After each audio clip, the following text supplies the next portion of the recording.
Well, we just had a wild card weekend that was not really that wild, really.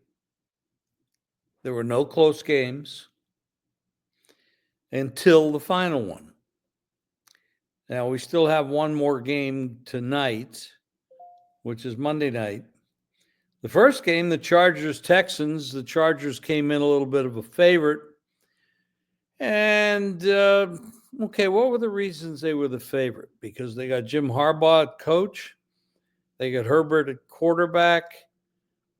They played a weak schedule. Their victories were against some pretty bad teams. However, Houston and Stroud were having a regression year, not looking all that good. They won their division. However, they won their division because there's really no good teams in that division. So there was nothing really great to say about Houston, except that last year when they played the Browns in the first game, they hosted that game as well because they had won their division again. They annihilated the Browns. Well, they did it again. The Chargers score first, 6-0, and then next thing you know, Houston is ahead and winning and won 32-12. Now, unfortunately, for a guy like me, I had the under, and that was a very unfortunate way to go over. That's a loser. Not very impressed. Now, and we're going to go over this a little bit tomorrow on our look-aheads, but Houston now has to go to Kansas City. Oh, what a prize that is.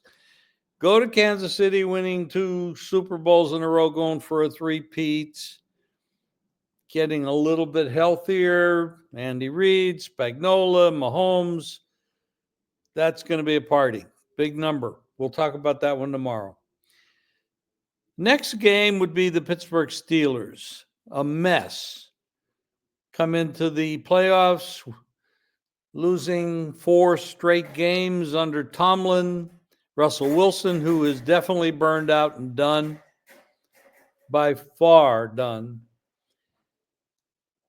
That game was just not competitive, and I think honestly, Baltimore could have scored 50 points if they wanted to. They just sat on the lead. 28-14, final, never competitive. Pittsburgh could hardly run the game. And this, they used to be a running team, control the offensive line, defensive line, a lot of pressure, nothing. Tomlin, maybe his days are done and has to move on. However, now, what do they get for their prize of winning this game 28-14? They now have to go to Buffalo to play Buffalo. What a game that's going to be. That's going to be the premier game of the week by far. 2 great teams, 2 potential Super Bowl teams. One of them is going to have to go home. That's tough. Now we move on to Sunday. The Denver Broncos at the Bills. Broncos came out, they score. You start thinking, well, Sean Payton, Knicks, they get it together, but this is a Buffalo Bills team that looks pretty damn good. Josh Allen is MVP candidate. They're going to host the Ravens, who I just talked about.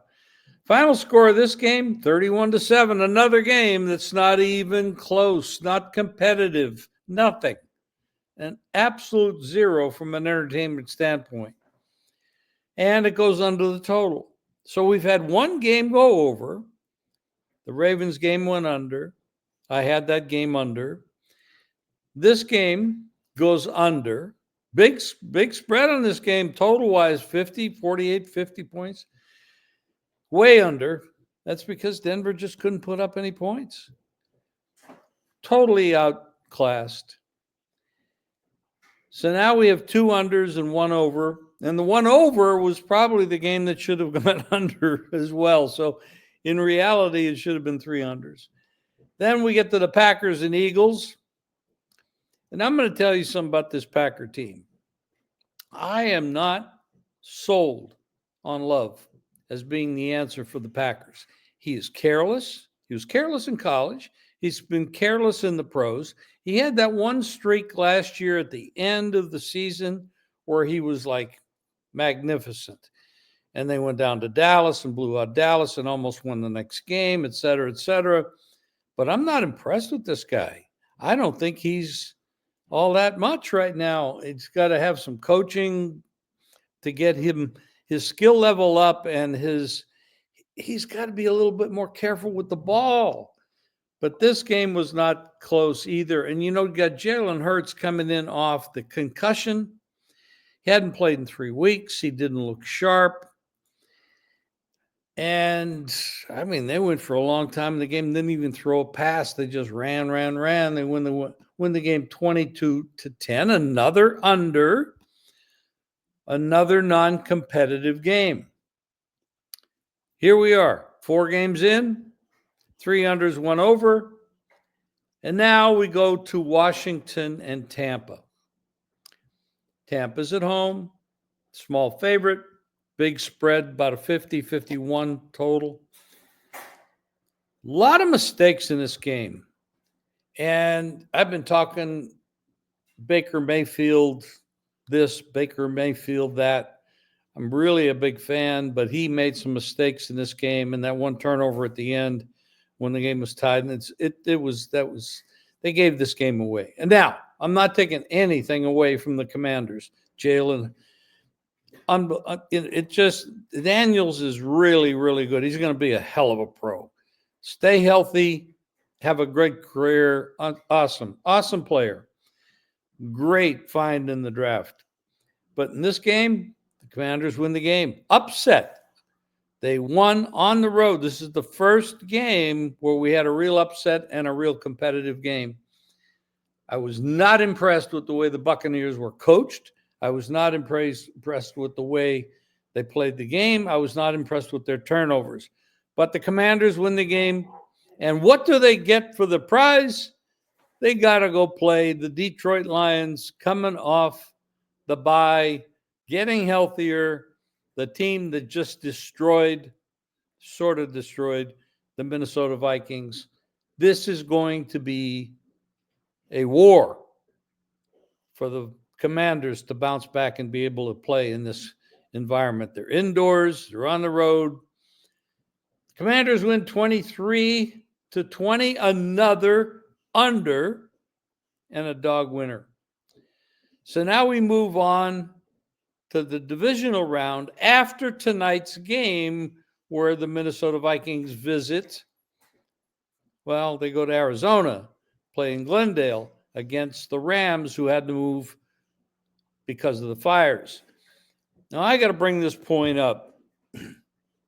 These are football players. They're grown men. They're strong. They're very tough guys. But, they're human beings. And what's going on in L.A. is a complete and utter tragedy. These players have families, friends, relatives, pets. They're all concerned. They have to be concerned. I'm concerned for them, and I'm not even over there. So, yeah, there's a lot to be concerned about. And I imagine some of these people are very concerned about what's going on, and it's probably been a tremendous distraction. We saw the Chargers not play very well, and they're from LA as well. I don't know how much that affected them, but it didn't look good. And it could definitely affect the Rams in this game. Beware, keep an eye out for that, and we'll talk to you again tomorrow with a look ahead to the divisional rounds.